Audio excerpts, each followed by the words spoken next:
So President Mahama stated boldly that in the event that he was elected, he will work with 60 ministers. This compelled our colleagues on the other side to immediately promise to work with 50 ministers. Mr. Speaker, these are the same people who defended to the hilt the appointment of 125 ministers. Mr. Speaker, it will interest you to note that the worst economic outcomes that this country has seen emanated from their performance between 2017 and 2020. After that point, all they did was to try to patch up for the wrongs of 2020. That terrible economic performance was brought about by the biggest government in our history of 125 ministers. That means that you don't need a legion of ministers to be able to manage the country properly. Now, Mr. Speaker, I use myself as an example of the savings that are going to be made by having a reduced government.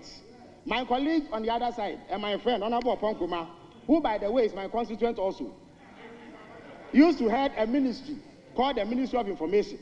Mr. Speaker, that ministry had 76 people working there to manage government information. Mr. Speaker, as I speak to you, it is myself, a deputy, and 5 other people who now manage government information. Mr. Speaker, if you move from 123, 125 ministers to 60 ministers, Mr. Speaker, that means that you are going to buy 60 less Land Cruisers. You are going to buy 60 less saloon cars. You will need to provide 60 less bungalows. You will need to provide 60 less sets of political aides, executive assistants, and what have you. Now, Mr. Speaker, President Mahama has not limited himself to just reducing the numbers of ministers. In any event, as I speak to you, there are only 56 ministers. And in fact, there are 42 ministers running Ghana as we speak, because deputy ministers have not been approved. If you come to the presidential staff, Mr. Speaker, if you take out the civil servants under the office of the president, under the Akufo-Addo administration, there were 337 political appointees under President Akufo-Addo.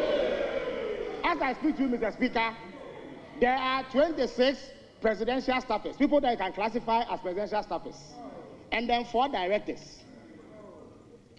As I speak to you, if you put together the total number of people who work at the presidency where I operate from, they will not amount to 60, Mr. Speaker.